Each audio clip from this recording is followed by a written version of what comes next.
Episod 7. Tajuk: Rezeki, Kekayaan, Kemiskinan dalam Pandangan Dharma.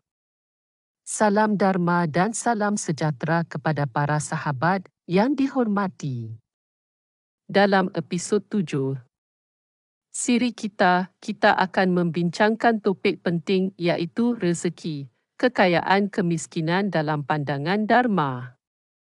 Topik ini relevan dalam kehidupan seharian kita, terutama dalam memahami bagaimana ajaran Buddha memberikan panduan mengenai sumber rezeki, sebab-sebab rezeki tersekat, cara mengatasinya, serta bagaimana mencari rezeki yang halal dan berkat. Rezeki datang dari mana?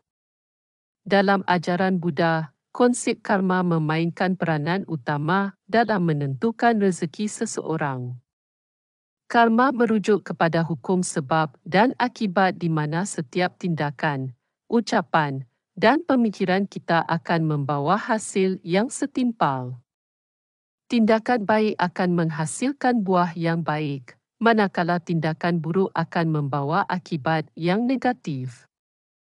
Oleh itu, rezeki yang kita peroleh adalah hasil daripada tindakan kita pada masa lalu dan sekarang.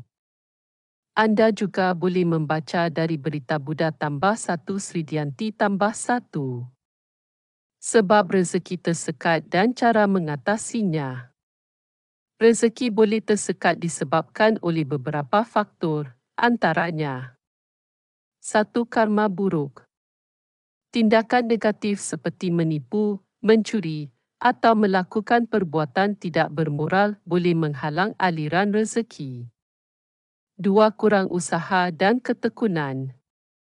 Tidak berusaha bersungguh-sungguh atau kurang tekun dalam pekerjaan boleh menyebabkan rezeki menjadi sempit.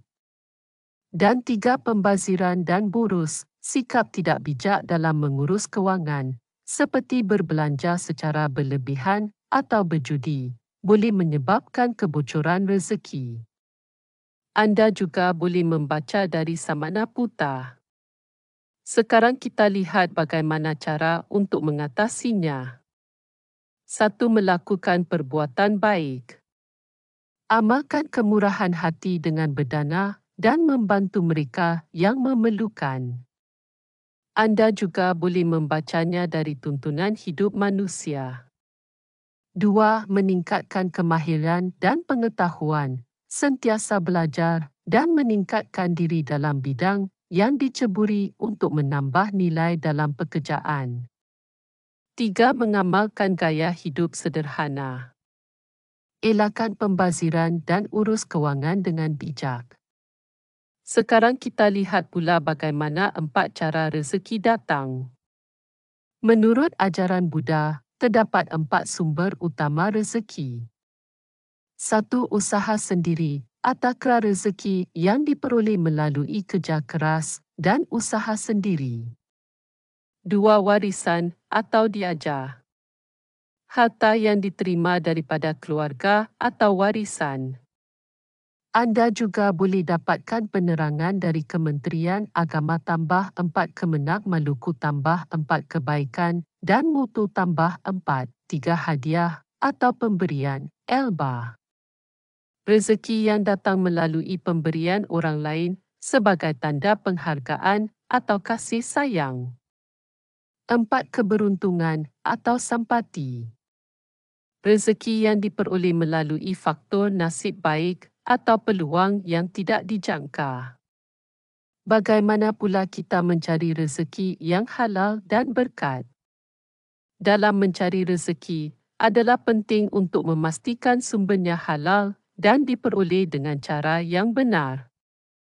Ajaran Buddha menekankan Pancasila, iaitu 5 larangan moral yang termasuk tidak mencuri dan tidak menipu. Oleh itu, pekerjaan yang melibatkan penipuan, rasuah, atau eksploitasi adalah bertentangan dengan ajaran Buddha. Panduan mencari rezeki halal. Pilih pekerjaan yang bermoral. Elakkan pekerjaan yang melibatkan penipuan, perjudian, atau penjualan bahan terlarang. Berniaga dengan jujur. Dalam perniagaan, amalkan kejujuran dan ketelusan dengan pelanggan dan rakan niaga. Elakkan eksploitasi. Pastikan bahawa dalam mencari keuntungan, kita tidak mengeksploitasi pekerja atau pelanggan. Kita pergi kepada soal jawab kehidupan sebenar. 1. Adakah duit dari judi, rasuah, tipu tetap rezeki? Dalam konteks ajaran Buddha, rezeki yang diperoleh melalui cara yang tidak bermoral seperti judi, rasuah, atau penipuan dianggap sebagai rezeki yang tidak berkat. Walaupun ia mungkin memberikan keuntungan material sementara, ia boleh membawa akibat negatif dalam jangka panjang, termasuk kesan buruk terhadap karma dan kesejahteraan rohani. 2. Adakah orang miskin sebab karma buruk? Kedudukan ekonomi seseorang boleh dipengaruhi oleh karma lampau, namun ajaran Buddha juga menekankan bahawa keadaan semasa adalah hasil gabungan antara karma lampau dan usaha sekarang. Oleh itu, walaupun seseorang mungkin menghadapi kemiskinan akibat karma lampau, usaha dan tindakan positif pada masa kini boleh mengubah nasib dan meningkatkan keadaan hidup. Kesimpulannya, pemahaman tentang rezeki, kekayaan, dan kemiskinan dalam pandangan Dharma membantu kita untuk menjalani kehidupan dengan lebih bermakna dan selaras dengan ajaran Buddha.